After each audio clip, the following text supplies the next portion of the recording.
Okay, let's do this. I'm reinventing myself. I'm me and nobody else. Ooh, I can't help but smile. Hello everybody and welcome to another one of these things. I hope you're all well. I'm certainly doing well here. It's wonderful to be in your company once again. If you haven't gathered from the title, this one is about flash modifiers, specifically the modifiers that you would put on an on-camera flash. My preference is an off-camera flash. The advantages are many. You can control where the light is. You can control how large a modifier that you're using. The larger the light source is, the softer the light. The closer the light source is to your subject, the softer the light. So very desirable to have an off-camera flash if you can utilize one. Of course, in a lot of cases you can't. When you're shooting an event, you're at a party or something like that, that is a case where you're going to want to use an on-camera flash. This is the Godox V1, and now I'm mentioning that for your reference. Godox isn't paying me to mention that. You can use any flash you like. This happens to be a really good one because it's got the power to bounce off of, say, high ceilings. The TL350 that I was using at that event that I mentioned, I was using it actually with this dome. The mount on this is currently for a round head flash for that one there, but it did come with one for a rectangle mount. Had to modify that to fit the TL350 because the mount's a little bit too large for the 350. There aren't a lot of modifiers that are made specifically for the 350 because it's a mini style flash, but perfect as far as form factor goes when shooting with the A6700. It was a very, very light setup as well as a super light lens. The lens that I'm shooting with right now, the 15mm f1.4G from Sony. I'll be taking this lens, putting it on the A6700 to do these tests. Okay, so you found yourself in a situation where you can't necessarily bounce off of a ceiling, or there aren't any walls around to do any bouncing, or you haven't got a flash that's powerful enough to make it to the ceiling, what have you. Anyway, that's sort of what brings us to what's behind me right here.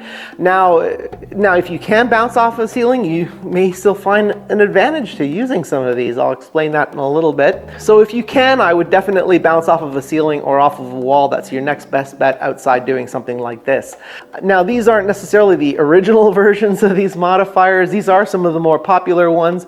I'll explain that in a second. And this one, for instance here, this is called a Rogue Flash Bender. This isn't an actual Rogue Flash Bender, but this is sort of the newer version, newer being a manufacturer that's sort of copied the Rogue Light Bender. This is a much more affordable. This is less than half of what a Rogue Flash Bender would cost. And for under $20 US, you can't go wrong with this because you get this and you get this as well. A little bit more on that later. Okay, so the Rogue Flash Bender, or Light Bender I should say, is called a light bender because you've got these wires in the back of this where you can curve this, you can curve it forward, you can curve it this way, and that allows you to bend the light. It allows you to throw a lot of the light that may be wasted going off into space and have it thrown forward. So even if you are using, say, bounce light from a ceiling in tandem with this, it can be an advantage having something like this because you're getting light getting thrown forward as well as up and then coming down. So this can be really handy. Those of you that are fans of Omar Gonzalez, I like watching his videos, and I know from my YouTube analytics, a lot of my viewers do watch Omar's channel. He really loves this, and it's no wonder. It's compact, it's really easy to pack as well. There's a modifier called a Cobra. This is sort of the same shape, but completely different. Cobra is sort of like if this silicone dome had a baby with this, that would give you what's actually a Cobra modifier. A Cobra is sort of this curved dome shaped like that, and it directs the light forward. This sort of does the same thing. Actually, I would prefer this. It's a lot easier to deal with than the Cobra modifier, and it basically comes free with this light bender over here. But not only do you get this white side, you also get this reflective side. So in my tests, I'm going to be doing a shot with this and then both sides of this, and then one of these, one from these two domes, as well as a control. So I'll shoot a control shot with no modifier whatsoever. I'm going to take this V1, stick it on my A6700, take a shot with no modifier whatsoever, and then I'll go through all of these. Now this, we can sort of give credit to Gary Fong, I guess. I believe he's the first one to come up with this light dome idea. And this basically sends your light everywhere, but it is much softer. So there is certainly an advantage to this, and it is making your light source larger. This one is a Godox version of Gary Fong's light dome. It comes with a few different mounts. This one works or is specific to the V1 flash over here. It's essentially made for it.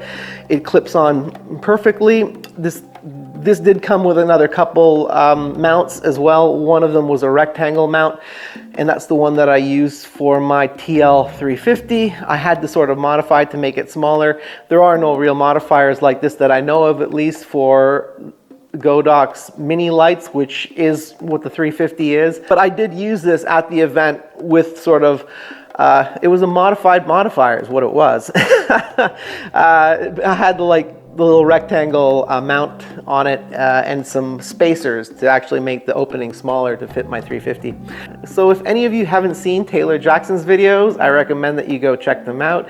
He's got some really great videos for using off-camera flashes. He's got one where he does a sort of challenge for himself where he walks around with an off-camera flash like this, but without an umbrella. And one of these. It's just like a tiny little light dome. This one is made specifically for the Godox V1. He's a huge fan of the Godox V1. Remember, I'm not getting paid by Godox. I just really like this flash, and so do a lot of professional photographers.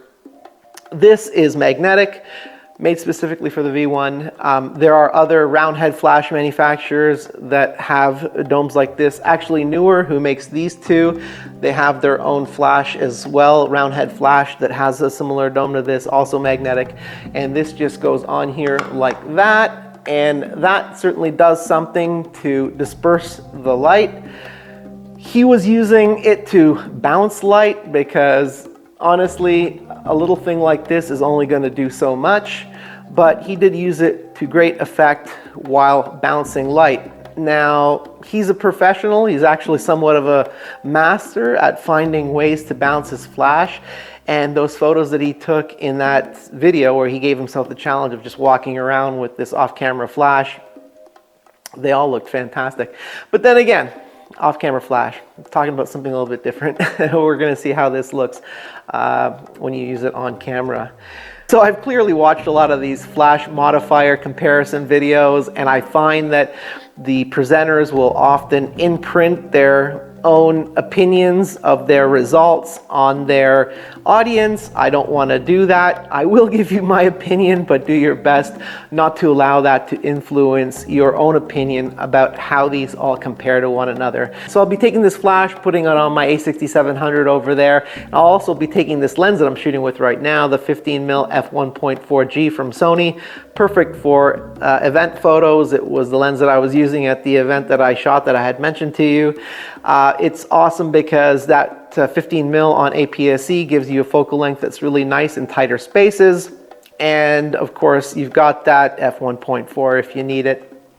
Anyway, yeah, let's see how this goes. So the results are in, what came of it. Before I get to that, I'm going to warn you that I am the model for all of these shots. Yes, a lot of self-portraits. I'm sorry, I definitely have to get a real model in sometimes, so you don't have to always look at me whenever I'm doing these tests. Anyway, so like I had said before, whenever I can, I try to get the flash off of the camera, being able to move around the light source, get it closer to my subject, put larger modifiers on it. That's all possible when you get the flash off the camera. Unfortunately, sometimes you have to put the flash on the camera, and that's what these tests are for. Now, something that kind of threw me off here, I wasn't really thinking about it. I should have been thinking about it. It's what I think about whenever I'm off, shooting on an actual job. The environment's going to make a big difference. I've got a white ceiling, I've got white wall behind me, white wall beside me. So if I'm using an omnidirectional light source, that means a light source that goes in all directions, it's going to be softer just because it's using all those surfaces as reflectors. Whereas if I'm using something like, say, the light bender, it's directing the light into one direction, and the only thing that's getting bounced really is the light that's going up as well. Because remember, the way this works is you're using the bounce light from the ceiling, and you're using this to throw the light forward as well. But in the case of, say, the light dome, you've got an omnidirectional light source where things are going in all directions. You're going to see what I'm talking about soon when I show you these examples. So let me first show you the control image. That's right here. So it doesn't look too bad, right? Because we're using the ceiling to reflect the light. But that's what we're going to start off with. That's sort of our baseline, right? Just want to make sure you get a good look at that. And the next one here is the light bender, or the Rogue light bender. I'm using the newer, that's the company that makes it, the newer version of the Rogue light bender. So it's okay, it's looking a little bit harsh. I'm thinking that when Omar Gonzalez had the light bender on his channel, and when actually Dustin Abbott had 2 light benders on light stands off camera, they were using larger ones, much larger than mine, so that's going to make a difference. I think I'm going to have to do some other tests with the larger one, but this is what I have right here, and you can see that the light is getting thrown forward, but I do have quite a harsh shadow under the brim of my hat there. So the next one here isn't going to be better, that's for sure, because we're making our light source smaller, and this is the Cobra shaped modifier here. Not the actual Cobra modifier, but the Cobra shaped modifier. This is the white one. And the next one is gonna be a little bit worse because it's the silver version, the silver side. And now remember, this one came with my newer light bender. And so the next one is the light dome. You can see things have improved here, and this is what I'm talking about in certain environments, having an omnidirectional light source. That's a light source that goes in all directions the same time. And I know that word from my 3D work because I'm always using omnidirectional lights when I'm lighting things in 3D. And the next one here is the one that Taylor Jackson was using in his video. Of course, he was using an off-camera flash. Now, I didn't really expect this to make much difference, and it looks indistinguishable really from our control image. The little diffuser is really doing nothing at all. My last test image is actually without a modifier at all, unless you want to call the wall behind me a modifier. This is bouncing the flash back. So this is the only test image where I actually moved the flash head. And I'm just doing this to illustrate what I'm talking about when I'm talking about what's happening with the light dome. The advantages of a omnidirectional light in certain situations. So now I'm bouncing the light back. So here I'm directing the light back, and you're getting this beautiful soft light because that wall behind me is like a massive light source.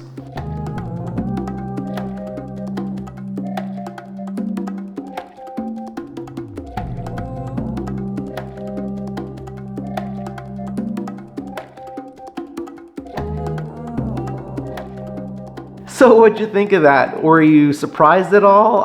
What were your thoughts about those images? Now, I was surprised because I thought that perhaps the light bender that I have was big enough to really make a difference. It wasn't. I'm probably gonna have to get one at least twice as large as this. Omar's and the ones that Dustin Abbott had were quite a bit bigger than this. I should have known that this is probably a little bit too small to make any meaningful difference. I'm going to have to get a bigger one of these, do some other tests just with this. But in this case, I guess the props go to Gary Fong, who I believe was the originator of the whole light dome trend slash idea. As I'd mentioned, my version here is the Godox. They call this the ML-CD15. Way to go, docs, coming up with those catchy names. Yeah, bad joke, I know. But anyway, in certain situations, this is certainly a winner. This is what I had on the camera when I was shooting that event that I had mentioned. The only thing that would have been better would have been having the V1 flash with me. This is the mount for the V1 that I've got on here. It also comes with a couple other ones for other flashes. Like I had mentioned, I was using my TT350 flash, which is like Godox's mini flash, which isn't really meant for this. This does have a square mount or a rectangle mount that comes with this, but I had to modify that a little bit to work with the TT350. I was calling it a TL350 for some reason before. It's a TT350, and that is a mini speed light, which is perfect as far as form factor goes with the A6700. I really, really like it. I'm hoping to get another one for Christmas. So that'll be 3 flashes that I own. It'll be really nice moving around those smaller flashes and then using my V1 as a key light, or even using a bracket to put 2 of the 350s into like an octobox with maybe that 6-foot umbrella and the V1. So I guess in this scenario, this would be the modifier. That's the winner. And it was a little unfair that I didn't have a bigger one like this, but I guess that means another test in the future. So on a practical note, I'm really intrigued about trying those larger light benders, because like when Dustin Abbott was using them with his off-camera flashes, I was thinking to myself, oh, that's a lot nicer than carrying around 2 octoboxes or 2 umbrellas. You could just fold up those little light benders, stick them in a camera bag, and it's like they're not even there. Of course, you're still carrying around the light stands and stuff, but you know, what can you do? But as far as this goes, and on-camera flashes, it's not so bad either, because this is silicone and it goes like this. Right? So that goes in your bag pretty easy too. I'm definitely going to be holding on to that. Won't be getting rid of this anytime soon. So as usual, I hope you all got something out of this one. If so, consider leaving me a thumbs up. If not, that's okay too. If you want to make sure you don't miss any of these in the future and you haven't already subscribed, please consider doing that and turning those notifications on. If you've got any ideas for future episodes, please leave those in the comments below. And until next time, keep working to make your chosen idea a reality. Peace. Way to go, docs.